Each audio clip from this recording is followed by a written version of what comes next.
Hello, ladies and gentlemen. Welcome to the Rational Female Podcast. And we have a fantastic guest here today, George from TheTinMen. So I'm sure that all of you out there will very much enjoy having him on the channel today. So before we start, I really want to ask this question because I'm very, very curious. Please, can you tell me why you decided on the name TheTinMen? I do get the Wizard of Oz reference, but what is it about the name TheTinMen? Like, why that name? Well, primarily, pragmatically, I didn't want to use my full name or my name at all. I still try not to. So I needed like a name. This is back in 2019. I wanted to participate in this space, but with a pseudonym. So that was the main reason. And then I went with TheTinMen because obviously he's a character from Wizard of Oz, and he was told at the beginning of the story that he is a man without a heart, and his whole storyline is him looking for his heart. But then at the end of the story, and it's a spoiler, he already had a heart the whole time. So I felt that was a good sort of personification of men who are continually told you don't have a heart, you're not human, you don't feel anything. But if you actually look closely, you realize that men do have a heart, and a big one. So it was basically me trying to tell the story of how I see men. Yeah, Wizard of Oz. And then he got like the Wicked Witch of the West, he got the Journey, and like I feel like there's a lot of parallels. Like we're off to get the witch.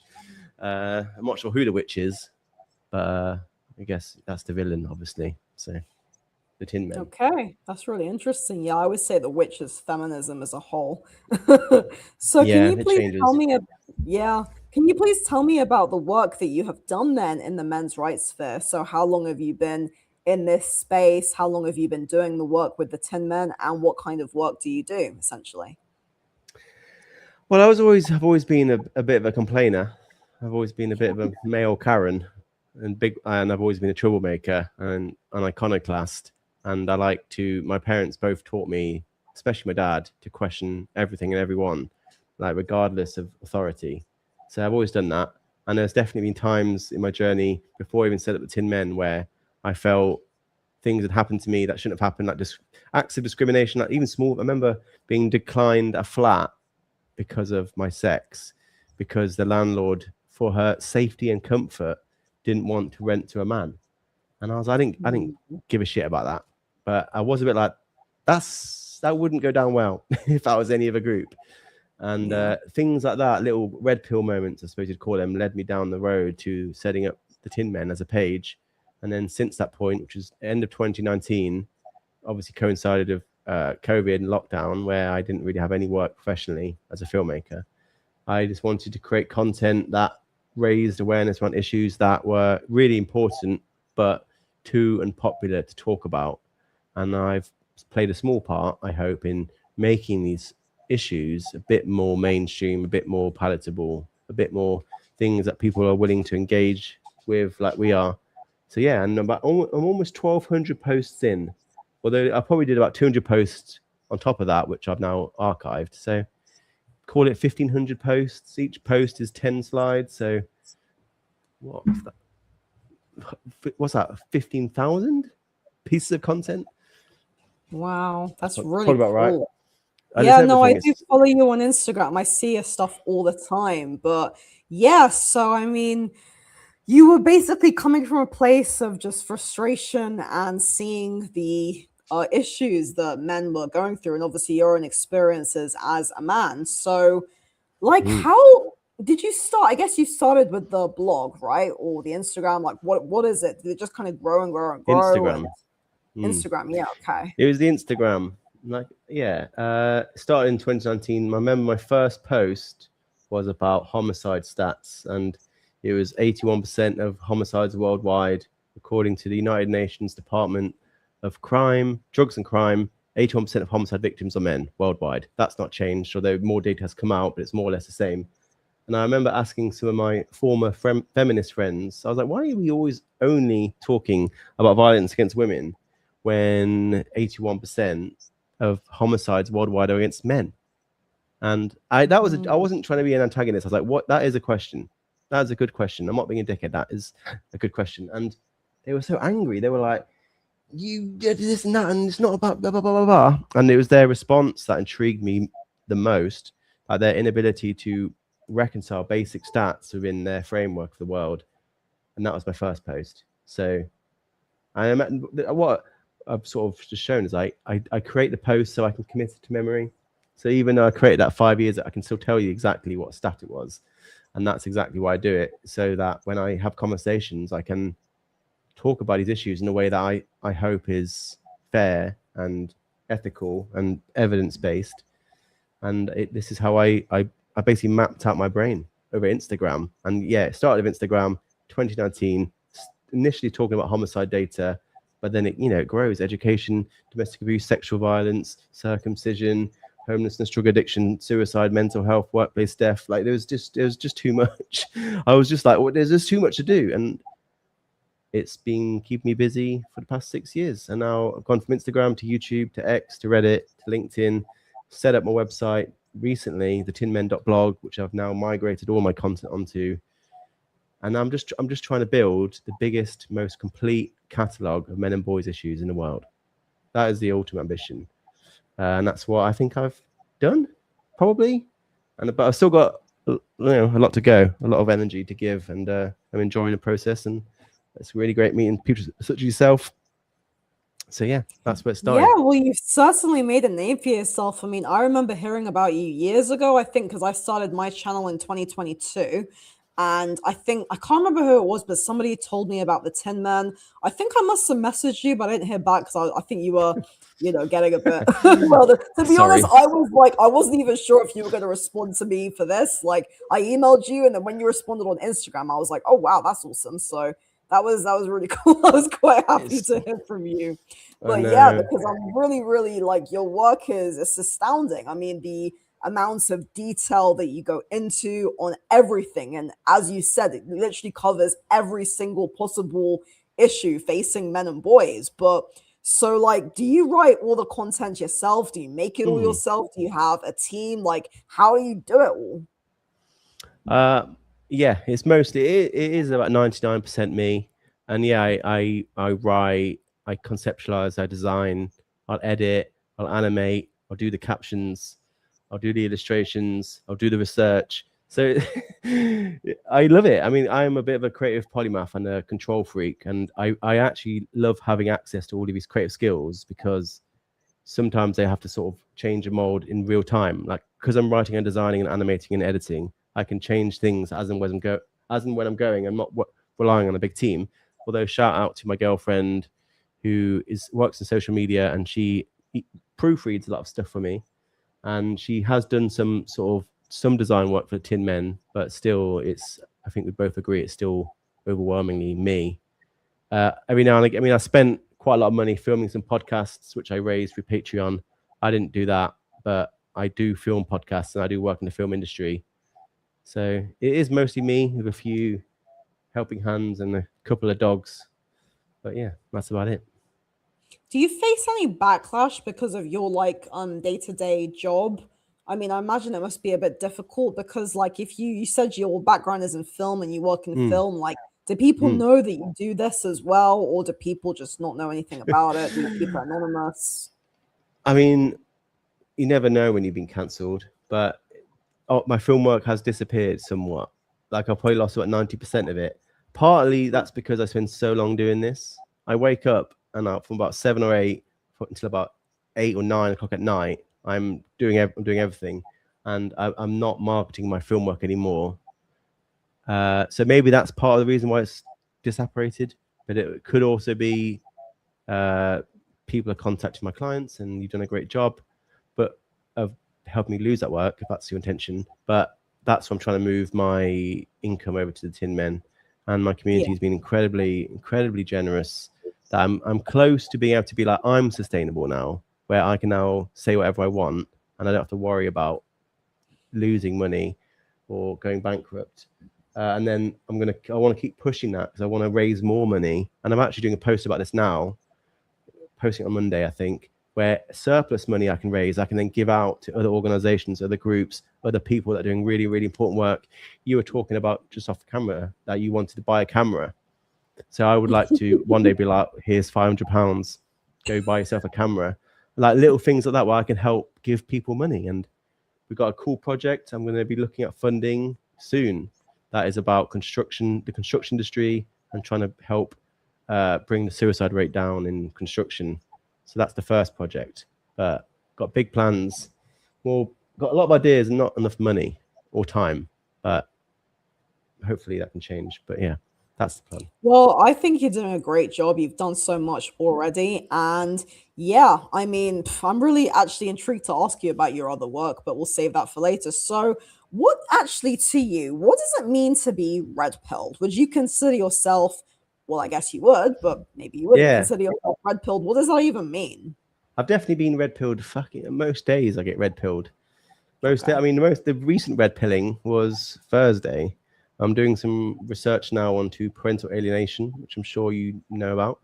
Reading Ben Hind's new work, who I also want to do a podcast with. And I found that 98% of children have experienced at least 10 parental alienating behaviors. 98% of children have experienced parental alienation. 98%. So more or less every child at some point has had one parent try to alienate him or her from the other parent. Both parents do it in more or less equal rates, and it can be devastating to a child's mental health. So that was shocking. That was a red pill moment, especially when you look at organizations and individuals, so-called domestic violence experts, feminist ones, in the UK that are trying to convince the public that parental alienation doesn't exist. It's a pseudoscience. It's not real. It's a scam. And it's not a scam. Far, far from it. If only if it was, because it impacts 98% of people. And that was Thursday.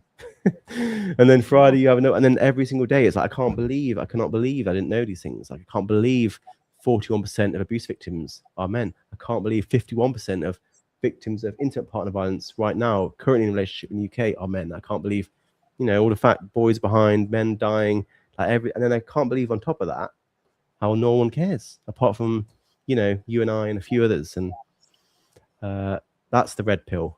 The red pill now means something else, like the Myron Gaines, the Fresh and Fit, the Manosphere, the Andrew Tate. I got no time for that. That's not the red pill for me. I hate that. I'm the Cassie J red pill. Yes, I She's absolutely am. Great film. Check it out. It's on YouTube in full. Yeah. That's the red pill I would say I resonate with. But whatever this newfangled contortion of it, I just don't. So it's kind of been ruined now, I think. Well, that's very well said. I absolutely would describe myself as a Cassie J-esque red pillar too. I'm with you. I think that the manosphere is just mainly garbage, but what can we do? Nope. I mean, it's kind of sad. Like, we got people like us who are talking about real issues, and then we've got people like them who are kind of making us look bad because if we're by association, it's like, I don't want to be associated with Myron Gaines or any of these idiots, Paul Davis. My God, yeah. She invited me to her podcast a few years ago, and I didn't go. But I mean, I share. I mean, the thing is, I hate these people for all the same reasons as everyone else, which are obvious. They're shitty people and misogynists often. But then I also hate them for additional reasons because they make me look bad and they make you look bad. I don't want to be associated. So whatever it is you want me to say about these people to distance myself, I'll say it. Like, I've got nothing but contempt for them. I don't think they do anything good. I've got no time for them. So hopefully we're going to that'll be a phase and we'll get back to the real work, because they're actually having they're having like a counterproductive impact, I think, on this space, and they're really creating a lot of heat and not very much light. I completely agree. Yeah, I was on Paul's show back in 2023. How was that? It was not. It wasn't great, but never mind. In London? Yeah, in London. Yeah. It's well, it's not on YouTube anymore because she took down like all of her major interviews. But yeah, I think I managed to keep some of it, but I don't know. It was tough. So, where do you get all these stats about like issues facing men and boys? Where do you actually get them from? A lot of looking online. People send me stuff. I get sent a lot of research now, and I'm lucky that I'm now connected to the researchers. Sometimes I'll publish a piece of research, and then someone will be like, hey, that's my research. A bunch of times, someone who I put work up and the person who did it follows me, and then I'll try and have a conversation like this to make sure I'm presenting it fairly. And then I have a network of academics that are continually doing research, and it's like a nice symbiotic relationship where their research gets seen and I get insight into new ideas. I've been working a bit of Don Dutton the past few months, where he sends me all of his papers, and it's difficult because Who's I read them sorry? and they're so. Don Dutton, he's like a Don Canadian family violence researcher, probably the leading family violence researcher in North America. I think it's fair to say. Certainly one of the leading voices in the world in family violence, and he's always sending me like drafts of his papers, and I struggle because I want to publish, I want to write about it, but because they're not often published yet, I can't. But I'm blessed with a lot of very clever people that send me their research, and then I read through it, and if I feel like it's right and rigorous and well done, I'll post about it. So the Ben Hine parental alienation post, that's something I get sent all the time, and that'll be next week. And next week I'll probably get more papers sent to me. So there's not a shortage of things to talk about, as I'm sure you know. The issue is there's not enough people talking about them. So I'm sort of inundated of things to post about. It's not really a problem for me, to be honest. Yeah. No, that's fantastic. I think it's really great that you have a lot of people like sending you information because it shows as well that it's all been carefully validated. Yeah, So and what it's is good the having dis- them. As I say, it's good having them in the comments as well, because I'll post something. I did a post about intimate partner violence that presented some shocking stats, and then people will be in the comments, and I'll be like, "Guess what? Here's one. Here's one of the researchers to answer all your questions." And it's just a lot of my community do the heavy lifting, I think now. So it's yeah, I love having these connections, and it's really beneficial not only to me but to the community itself. Nice. Yeah. So I'm really curious. So obviously you talk about so many different things. So what do you think is the biggest issue facing men and boys today? I'm sure you get asked that a lot. I think the idea of male disposability is a shared phenomenon, a common denominator that seems to underpin everything. Like the fact that we seem to value men less is a part of more or less every single problem I talk about. Same with fatherlessness. Fatherlessness is correlates with everything from like addiction, abuse, early death, suicide, delinquency, school dropouts, like everything bad you can think of. It correlates with fatherlessness and male disposability.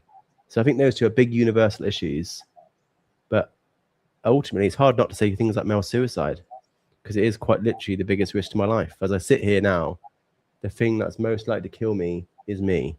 And that'll be true tomorrow. And that'll be true again the next day. And that'll be true every single day until I'm about 50 and maybe even beyond that. So those three, male disposability, fatherlessness, and male suicide, I think are the big ones. I know you said Okay. just one, but it's No, that's impossible. fine. Yeah. Yeah. Why do you think that these issues are so like widespread? Like where do you think all this came from? I just do think we just seem to value men less. We value men less, and then certain people with political persuasion have then leveraged that to then focus even more attention onto women, and that's where all the gendered laws, frameworks, policy, funding, research is poured into women's health and domestic violence against women, women in prison, and we've got it. We seem to have got it all wrong. I think we care more about women than we do men, despite what popular convention tries to tell us. And then people have leveraged that even more to then, like I said, move more funding, asset support, compassion onto women. And then, of course, because the reality of a lot of these things is antithetical to the conventional wisdom, it's very difficult to undo, as I'm sure you're aware. Like the amount of time I've presented, like just gold standard, really solid research on various different issues, and I've shown it to someone, and they still struggle to believe it, and they'll still try and find some weird backward somersault they can perform to stop themselves from buying what I'm saying. That's an issue. I just don't know what that is. is bizarre because I have like 20 years of experience in the creative industry. I've worked with like a lot of big brands to help change people's minds in terms of audiences and customers. And I've done a lot more with way less for my professional clients. And yet in men and boys advocacy, as a creative, as a content creator, I've been dealt a winning hand of issues. I'm like, this is incredible. This will be easy. And then I put the cards down and no one seems to care. There hasn't been the response I thought. I'm constantly pushing SHIT uphill. And it's just say, but I don't understand why no one wakes up like shocked by these things. Like the fact that the biggest risk to my life is myself is so shocking, and it's even more shocking that no one seems to mind, or no one wants to talk about that in a way that is complete. And I can't give you an answer for why that is. I have no idea. It's very sad, yeah. I mean, I have some general theories about this, but I guess I'd like to know, why do you think that society values men less overall? Because it is very sad and it's terrible that based on the work you do, you feel like a lot of people just don't really seem to care. Well, men have historically had. I mean, this is the classic red pill quote, isn't it? Where men have less of reproductive value than women. Yes. I always think about, it's a weird thing, a bit of a weird segue, but battery farms for chickens. Hens are. I used to have hens when I was a kid. It's only the female hens that lay eggs. Obviously, male hens are cockerels, and we see these big images of these horrible factory farms of all these hens laying eggs. And I remember not long ago, I was like, what happens to the male hens? They're not, where do they go? Like they're clearly being born. I imagine it's a 50-50 split. I'm not an expert. And it turns out they go into a big grinder, which isn't very nice. They kill, as chicks, they're separated from the hens, the cockerels, and they just kill them. Because what's the point? Like, we don't need the male the cockerels. We don't need them because they can't do anything. So in a less extreme way, although often men are killed, we have the same thing. Like a man's reproductive value is lower than a woman's because one man could impregnate, one cockerel could impregnate all of those factory farm chickens, and why do we need the rest? So in a sad way, people seem to think that men have lower reproductive value. The classic tribes analogy, when someone on a podcast will say, oh, if one tribe loses all of its women, the tribe goes extinct. But if one tribe loses, 90% of its men, the tribe will be okay because of reproductive value. But beyond that, it doesn't make sense. I don't know. I just think there's a lot of scientific literature that finds that we do just value women more. We have the women are wonderful effect. We have gynocentrism. We have GPROF, which stands for greater protectiveness of females. Male disposability we've talked about. There's lots of interesting scientific theories behind them, but they all seem to suggest that we just value women more than men, particularly young women. So yeah, that's the typical, women and children first thing. And I think it reinforces itself. The more we build a society that speaks in these terms, the more we hear them, and then that reinforces the problem. And then we speak in this term. I mean, I went 30 years before I learned these things, and I'm sure I was part of the problem for those 30 years. So that's the best I can do in terms of an explanation.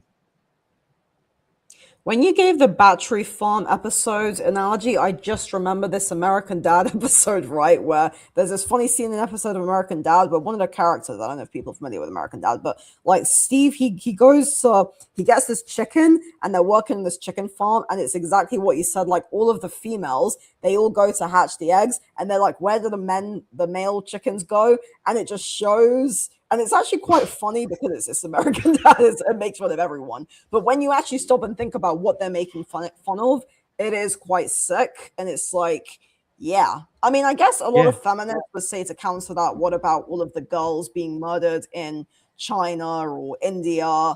What about, baby girls being murdered, which I'm not discounting, by the way.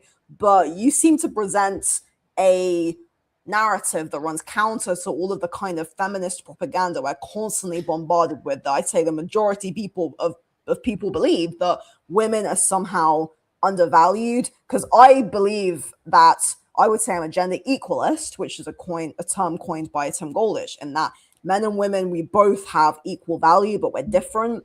And it's these differences that actually are needed to complement each other. And I think it's very dangerous to say that one sex should be treated more favorably than the other. So your whole body of work literally like counters everything that the mainstream Western narrative, I would say global narrative, speaks about gender issues. I'm not sure if countering is the right word. I don't think I try to undo a lot of the things that feminism Oh, has I don't mean done. it I'm in that trying way. to, I try to expand. It's more about expanding. It's saying there are 2.4 million women that are being abused in England and Wales this year. That's correct. But there are widen also 1.5 million men, which is the 41%. So it's not, I'm not trying to say women aren't abused. I'm saying Yeah, yes, they are. But also, so are men. And so it's like I am also shocked by like the femicide of girls in India, especially shocking. But that's not to say that doesn't happen other way in other countries. So girls are often the preference in places like South America and some parts of Africa also value girls more. And we see the opposite preference. We see the opposite preference for girls in other countries. So both things exist at the same time. I've done a post on the daughter preference, and I mapped out, I think, maybe 50 developing countries. And then some of them have a preference for boys, like India, correct? China too. But some of them don't. And some of them no preference. And like anyone that goes to I did a post on this too recently. Adoption agencies will tell you it's not girls are the preference. It's normally boys that are the last to be adopted in the West, particularly black boys. Black boys are the last to go, if they go at all. So that's why so many boys don't go to foster homes, don't get adopted. They go into sort of juvenile detention, and the rest of their life sort of has to follow that track. But this idea of the whole world just values boys more than girls is not. It's just too broad of a brushstroke, and you just have to go to an adoption agency and ask them. But like I said, there's research on that too. I've done interesting posts, and it's complex, and a lot more yeah. complex than what we presented. That's for sure. Yeah, no, I agree. I think that's really well said. I mean, I don't know the stats about global statistics, but I would assume that generally speaking, the maltreatment of men and the maltreatment of females, it kind of all balances out. I don't think that one sex is somehow treated worse than the other. I think that if we look at it on a whole spectrum, we'll probably find that actually both men and women are treated pretty poorly in various scenarios. I mean, we know as well regarding IPV statistics, it's actually lesbians who have the highest rates of domestic violence. And I've said this to people who identify as feminists, and they just say, oh, well, that's not true. And it's like, I'm not making this up. It Yeah, even says it on Google now. If you go on Google AI mode, it says, yes, that is true. So it's not some made up. Yeah, for sure. I mean, I have the stats if you want to hear them on daughter preference. This is sure, a go for it. study. This is a study of 50 developing nations. So when we talk about this idea of preferences in children, it's often in the developing world. So this is a study just of the developing world, 50 nations, and it found that 48% had a balanced preference, 21.6 had no preference, 17.7, so 18% had a son preference, and 12.8, 13% had a daughter preference. So 18% of developing countries had a son preference, 13% had a daughter preference. So slightly more countries had a son preference, but a lot, not as more as you'd expect, but the majority had no preference. And then it breaks down. So Southeast Asia, Cambodia has quite a large daughter preference, but like I said, in other countries it's the opposite. But like I said, it really depends on who we're talking to. Like countries like Pakistan have a massive son preference, 35% son preference, 3% daughter preference. So it swings and roundabouts. But people don't want to talk about that. They just want to talk about swings. But it's certainly like Uganda has a massive daughter preference. Chad has a massive son preference. Nepal, massive son preference, as does India and Bangladesh. But the Dominican Republic, Nicaragua, and Bolivia have huge daughter preferences. So I see. So it does vary complicated. from country to country. It's very Certainly complicated. does. Yeah. Yeah. So, yeah, you mentioned the word gynocentrism, and that's obviously a very important term in this whole conversation. So, what does gynocentrism mean to you, and how is Western society specifically gynocentric? Well, gyno means female, meaning so gynecology. and then centrism means centered. So this means female centered, and it's the idea that society is centered around the needs of women. I've obviously been talking about broad brushstrokes, and I do have similar critiques of gynocentrism because I don't think it's all that simple either. But it is an interesting point of view, and we do seem to center some things on women, particularly safety, health, and compassion, societal support, that sort of thing. I always find it's an interesting parallel between, because I have a previous life as a feminist, and we would talk about the male gaze. I also went to university and studied the arts, and the male Yeah. gaze, you can't get away from it. Laura Mulvey, etc. And the male gaze is where art is centered on women. So the way a camera or piece of art sees a woman is centered, is uses the male gaze, so it's centered on certain parts of their body. It's sexualized, and I was just like, that's sort of the male gaze and gynocentrism are kind of saying the same thing there, but one of them's in politics and one of them's in art. And I was like, I think you guys might be agreeing on that, the feminists and the MRAs. But yeah, gynocentrism is like the idea that when 275 girls go missing in Nigeria, who were taken by Boko Haram, the world erupted into outrage, rightly so. And everyone on the red carpet and various world leaders are talking about bring back our girls, because 275 girls went missing, and a lot of them came back. But then 3 years later, 10,000 boys had gone missing from Boko Haram in Nigeria, often turned into child soldiers. I didn't hear anything. I heard not a single, nothing was said. No sign from Michelle Obama. There weren't celebrities lining the red carpet to demand bring back our boys. And that's gynocentrism. Like when something happens to a woman or girl, even in Nigeria, like in the developing world, like often the world will do something, but the suffering of men and boys seems to go under the radar. And there's loads of examples of that. Like we in the UK, we call victims of sexual violence, domestic abuse, stalking, honor-based abuse, stuff like that. That's called violence against women and girls officially, which means that a man who has an experience of sexual abuse or domestic violence or intimate partner abuse, he's called a woman. He's classed as a woman. He's a male victim of violence against women. That's gynocentrism in black and white, and that's what we're living in many ways. But I don't see it as a ubiquitous gospel truth. I don't try to see the world in one way or another. I try to give people as many different lenses to see the world, and I hope that they can use the right one at the right time at the right place. Because sometimes gynocentrism is right, sometimes it's not right, and that's what I'm trying to do.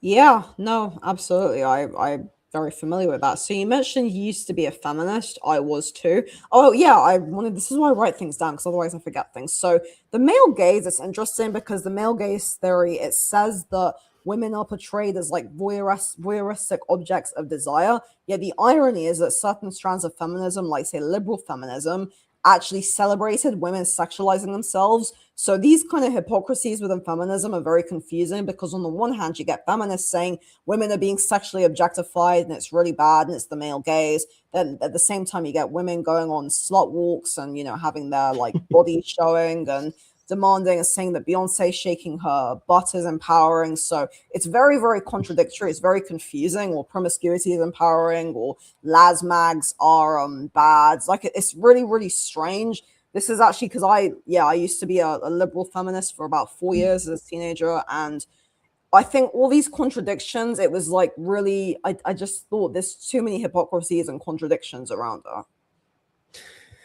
Yeah, I mean, I sort of moving out of the left-right binary politics, and I'm looking more into like liberalism, the classical liberalism, and then authoritarianism. And I definitely consider myself a lot more liberal than authoritarian, and I consider myself a lot more liberal than I do left. I'm a big believer in the human being and in the individual. I'm not a big fan of the government. I want like a small government. I don't want lots and lots of bureaucracy and lots of laws, regulation. Sometimes it's unavoidable. I believe in freedom of speech. I believe in freedom of markets, freedom of expression. So that makes me a classical liberal. So I do, and I'm a bit like that with. I'm not good at the censoring words, so I'm gonna say sex. I'm very liberal. I can say sex. I don't care what you do, really. Like as long as you're a consenting adult, go nuts. So beyond that, I'm not too worried about the liberalization of sex too much, but my mind can be changed. So yeah, I forgot what your question was. To be honest, I'm rambling now. No, it's fine. Yeah. So I actually would like to ask then. So, what does feminism mean to you in general, and how has it impacted gender relations? Because I would argue a lot of all these problems massively stem from feminism, but obviously everyone's got a different perspective of feminism. So, what exactly does it mean to you? It's, well, it's a broad church, isn't it? Yeah, I it mean, is. one of my fundamental beliefs is that we shouldn't be judging men by the actions of certain problematic individuals, a minority of men, because men are an incredibly diverse group of people. There's many different types of man, and the same applies to feminism. In many ways, there's lots of different types. There's lots of different waves. There's lots of different branches. So I try not to make a broad statement saying it's bad or it's good. However, there is obviously a shared ideology within feminism, particularly the latter waves, which is the idea of the patriarchy and the idea that history should be seen and society should continue to be seen as a sort of a war of the sexes where men as a group are using patriarchal force to oppress women. I don't like that. I think that does a lot of damage. I don't think it's right. I don't think it's fair. I don't think it's productive. I think it does a lot more harm than good.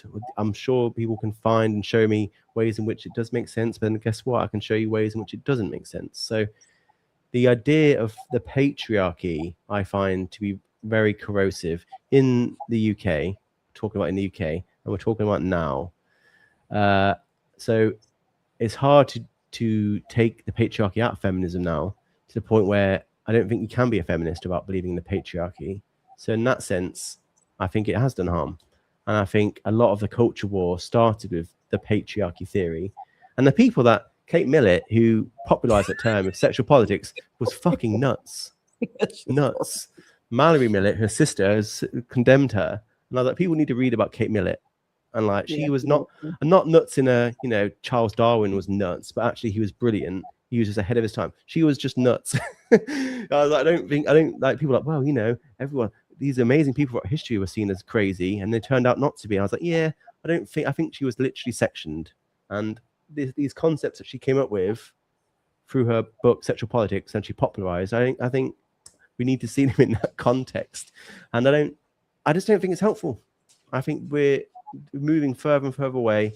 And I've had this argument many times, and people always tell me you don't understand what patriarchy means. And I was like, I think I understand it pretty well. I think I understand every time I ask someone, they give me a different answer. And I don't think any concept that is so vaguely defined as that has much use, and it causes a lot of anger, understandably so. So in that sense, I think it's done more harm than good. But feminism, obviously, people just say feminism as a synonym for gender equality. And who has a problem with gender equality? Certainly not me. So it's complex. Yeah, Kate Miller is a hub. I mean, I tried to read Sexual Politics years ago. It's an awful book. She is, yeah, I agree. But so that then leads me to ask, what does patriarchy mean? And more importantly, do we live in a patriarchy in the UK? I guess we talk specifically about the UK. Who knows what it means? There's a lot of Mott and Bailey fallacy that goes on, where people just shift their position. Someone will say we live in a patriarchy, and I'll be like, well, show me then. Give me some stats, and they'll go for 80% of politicians are male. It's probably less than that now, but 80%. Most prime ministers have been male, and I was like, okay, well, that's not saying there are more men in positions of power. Is not the same as saying there is an oppressive, tyrannical gender class of men that are crushing women in society. That's not. I'm happy to admit, there are more men in positions of power, but that doesn't necessarily translate to men having power. Just because men are writing laws doesn't mean laws are written for men, and often they're written for women. So the idea of male power is interesting, but do we live in a oppressive, tyrannical cult of men? No, of course not. In fact, the fact that we can even exist today in what is a pretty spectacular society where I can talk to you live through this camera and people can listen in and we can have a great the amount of success human species has achieved over hundreds of thousands of years, so we can have this moment, is proof that women and men have worked together very well. for thousands, through so much more than what we can even begin to comprehend. Like the problems of today are nothing in comparison to what women and men both experienced hundreds of thousands of years ago. And yet the fact that we can now say we live in a patriarchy is not only objectively wrong in my view, but it's an insult to the past and all the incredible work that men and women have done together successfully. That's not to say we're great. That's not to say there's no more work to be done. There are still some horrendous men who do try to use power and control onto women.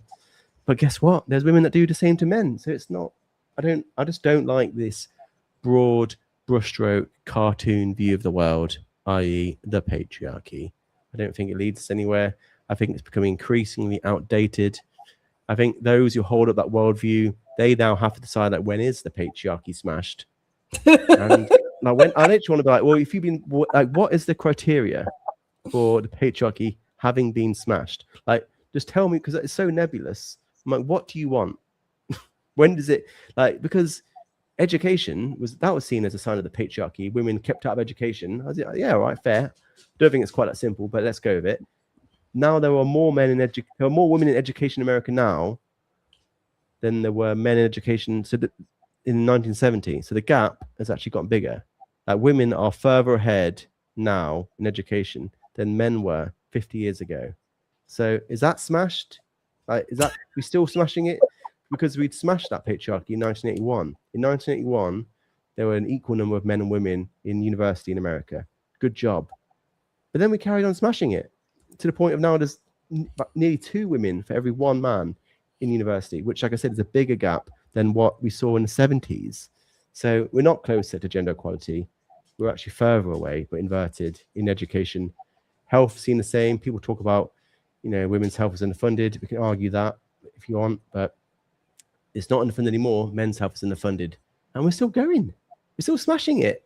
So when is the patriarchy smashed? I don't know. I don't think it's a helpful worldview, especially not in the UK, especially not now. Again, like certain countries, I would say that's absolutely a fair word to use. In Afghanistan or Iran or the Middle East, like, yeah, I'll join you. But everyone, I think someone to use the same word to describe Afghanistan as they would Sweden or the UK is crazy, utterly crazy. And we should be unashamedly saying that is nuts. And again, that's an insult to the women in Afghanistan who are living in a patriarchy. And a bunch of women in the UK comparing themselves to women in Afghanistan by using it's just so inappropriate and ungrateful, inherently ungrateful for what we do have. And we should use those words. You got to ask yourself, like, what exactly have all these feminists been fighting for if apparently the world is still destroyed? Well, we can turn our attentions to Sally Miller Gerhardt, who, said that we should cull 90% of the male population. For people who don't know, that's where the term "the future is female" comes from. It comes from Sally Miller Gerhardt. If you actually look into some of these feminists, a lot of them, as you said with Kate Millett, they were really, really nuts, like, in terms of what they were saying. It was just blanket discrimination. It's the same as, I would say, the same as being a eugenicist. I mean, Margaret Sanger was a eugenicist, but it's like being a eugenicist or a fascist. It's the same thing. It's a fascistic ideology, to be honest. Well, I mean, you should check out, what's her name? Valerie Solanas. Yeah. Crazy. I used to teach at university, and there was a book. Her book has been handed around by students, recommended by a teacher. And I was like, you know what? I'm not really a big fan of taking away books. I am going to take this book away because this is just shit. This is hate speech. This is just horrendous. It's hate speech. No, it's misandry. It's evil.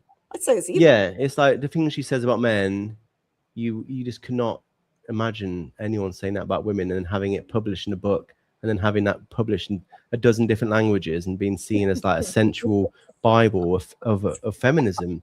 And I'm talking about the Scum Manifesto. You have Sally Miller Gerhardt, who was no better. Mary Koss, Dr. Mary Koss, horrendous. Like Mary Koss believes that it's inappropriate to consider men as a RAPE victim by women. She just thinks that cannot happen. That doesn't happen. And the men it does happen to, she calls ambivalent towards their sexual desires. And Mary Koss is not just some idiot on social media. She is one of the most influential academic feminists in America. and she's worked with the CDC to create gendered laws.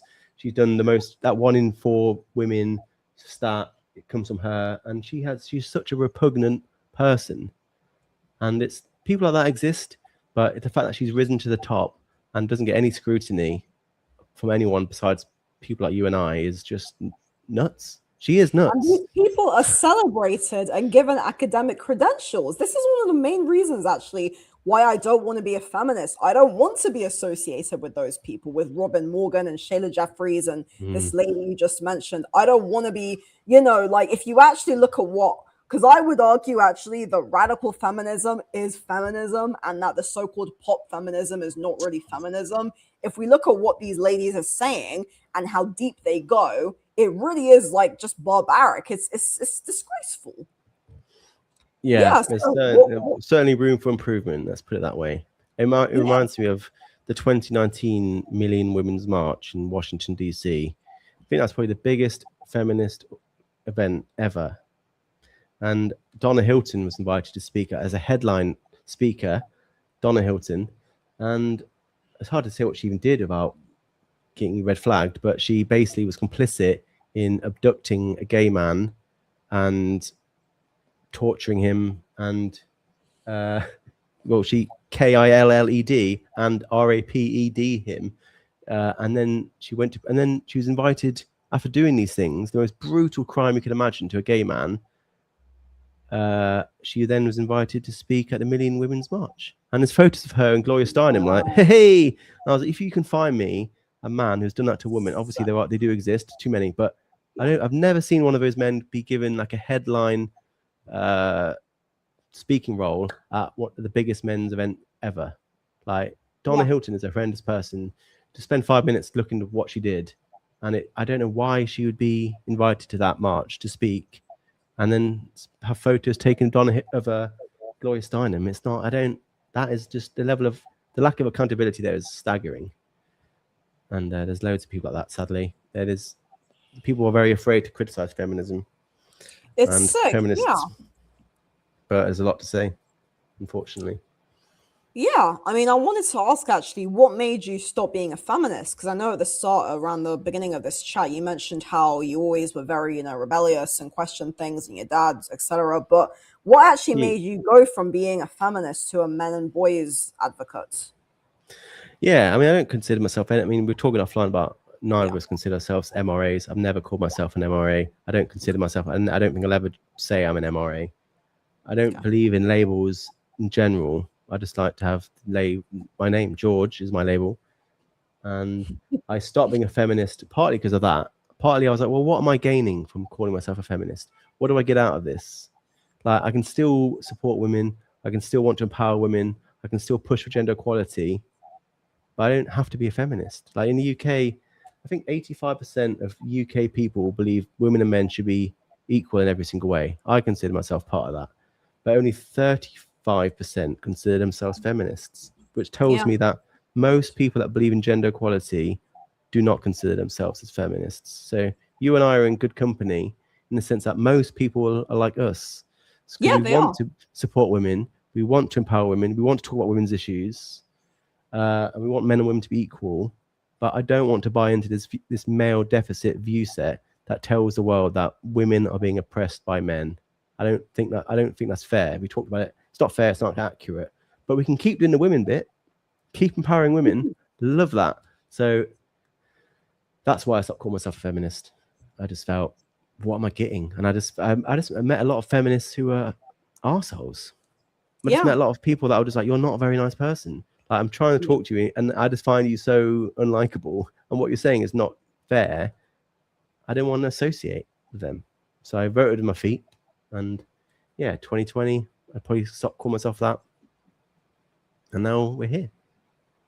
Yeah, absolutely. I mean, my experience is that feminists, not all of them are necessarily evil people. I think really it's just a lot of them are brainwashed. I'm not talking about the academics. I'm talking about just the average man or woman who says I'm a feminist. The academics are sick, they're evil.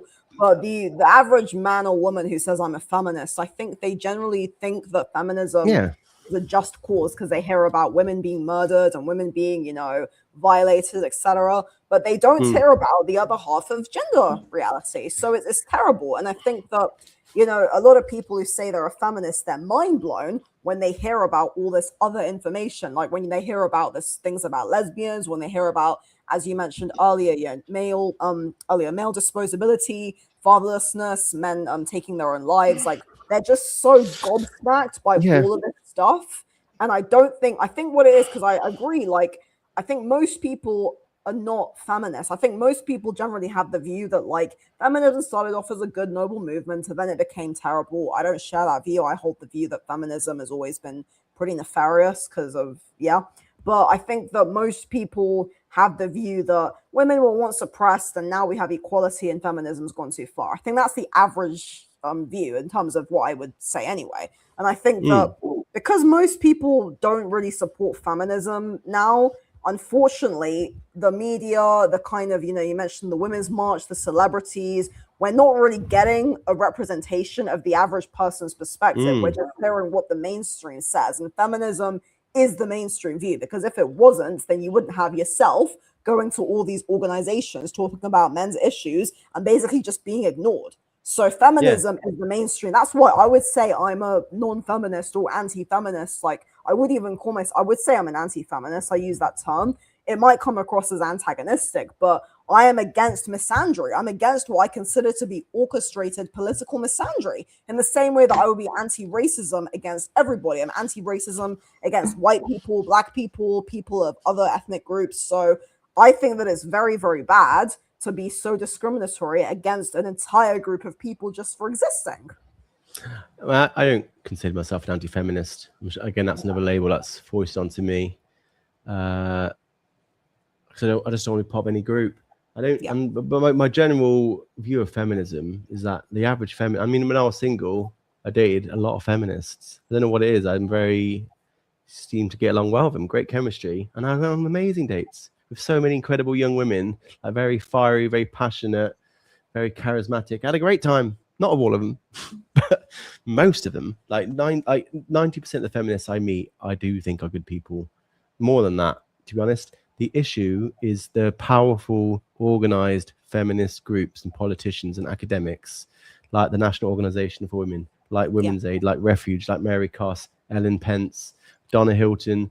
Like these are people that have so much power, and they are not very nice people, and they've done things that are objectively harmful to men, and that needs to be talked about. That is a massive problem, and it's incredible that the feminist movement more broadly don't know about them or don't want to talk about it. So the average feminist who, if you're running a bake sale at the local school to raise money for the Girl Scouts hut or for violence against, I'll buy a cake. I love that. I love all that. The average feminist I'm fully on board with, or you're doing a fun run or something like that. That's great. The issue is the organized feminist groups. Like the National Organization for Women have done some horrendous things to fathers' rights. Totally unforgivable. There's no way anyone could frame that in a good light, and that needs to be talked about. But the average feminist selling brownies at the local school, great, no problem. Yeah, I mean, I'm not sure the average feminist is just selling brownies at the local school. I think a lot of these You are. don't hear about them. Yeah. I guess I'm thinking more about the people on the internet, or just young women who are, I guess you could say, pop feminists, who would say, "I'm a feminist. I believe in equal rights, or I believe in intersectionality," and they haven't actually read feminist literature, or they haven't really looked into it. Yeah, I just think they've been sucked into an ideology because I think it's a noble cause. I know, but it's just that there's two things going on. A lot of these people are basing their opinion on men of what they see online, which is normally bad men. And it's Yeah. easy for us to do the opposite, where we're now basing all our opinions on feminism on the crazy people online on social media, which I meet every day. I've got them in my DMs right now, kicking off, but they are not representative, I don't think, of the wider movement. I'm not going to spend a lot of time wringing my hands over feminism. Ultimately, I don't really care. I don't consider myself one. I don't spend too much time making fun of them. I just want to get on with setting a better example. And I hope people that watch the two will vote for me and be like, this is actually a better view than this patriarchal sort of ideology. Yeah, You can't summarize it in one. You just can't. It's such a broad church of different groups, and they hate each other often. There's yeah, they do. lots going on behind the scenes, but contentious for sure. Yeah. So, does men's rights overall, I guess we covered this already, but would you say men's rights in general or men's advocacy, does that differ from the manosphere? Would you kind of distinguish those Yeah, two? Yeah. Okay. the manosphere is just a group, a slur. It's basically a group that someone in marketing has created to signal disapproval of men. And any man that says something that you don't like or approve of, you can just throw them into that bucket, the manosphere, as a way of trying to sort of smear them or stopping them from talking and stopping people from listening. I get called a manosphere, part of the manosphere all the time. Men's rights activism, in my view, MRAs have largely, although not entirely, been good people, good, smart, thoughtful people, and they've got very little to like. They often they hate Andrew Tate, that's for sure, and the manosphere just combines so many groups of people that have really very little in common, and MRAs, in my view, have been mostly good people, although not all of them. I can name a bunch of them that I don't like, but mostly good, I think. But nothing like the manosphere. No, I don't know why anyone could put them in the same group as incels or pickup artists or, red pill, people like Pearl Davis. They're not, they're completely different.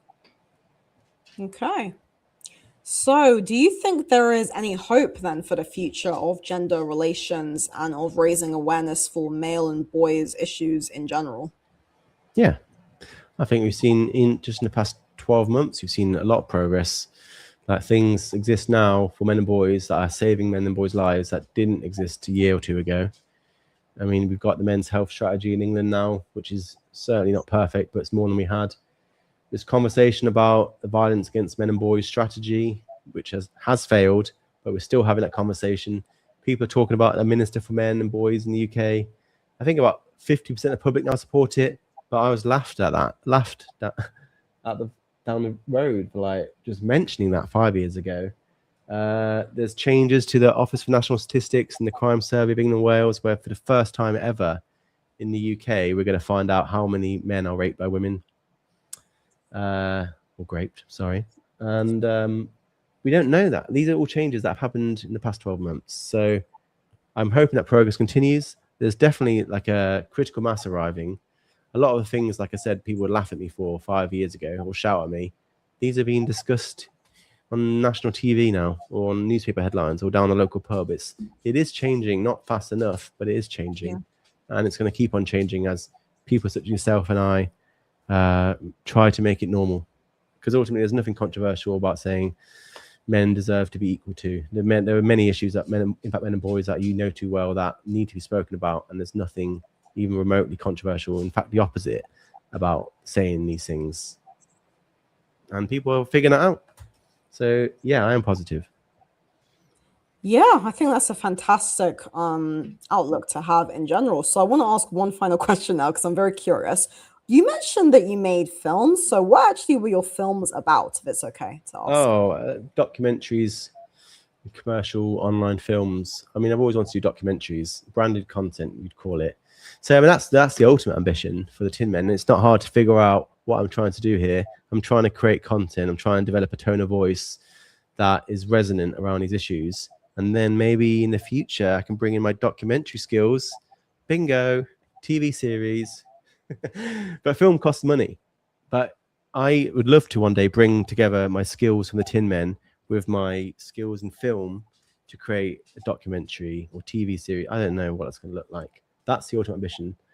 Right now, I produce podcasts sometimes. I produce some big podcasts for some of the main podcasts in the world.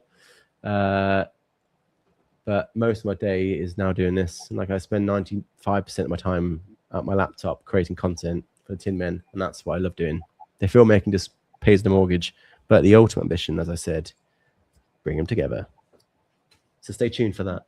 Okay, well, I have no doubt that you'll continue to make some great work. I mean, yeah, as I said, I heard of the Tin Man, a good few years ago, and I definitely think that you probably are the largest men and boys advocacy organization, at least that I am aware of, in terms of widespread awareness about issues.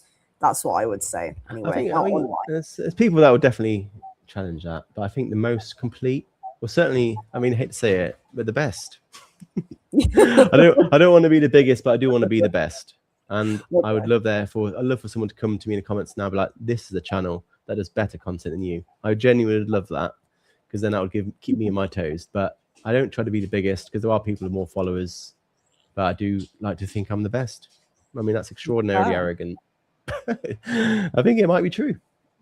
Well, I hope to someday be the best female anti-feminist influencer on YouTube. That's a very tall order, but there aren't many. So, and a lot of them are like Pearl. So, Oh my god! Yeah, I mean, she's not going to take much beating. You probably already know. Well, thank you everybody for listening and watching. This has been an absolute pleasure. Thank you so much, George.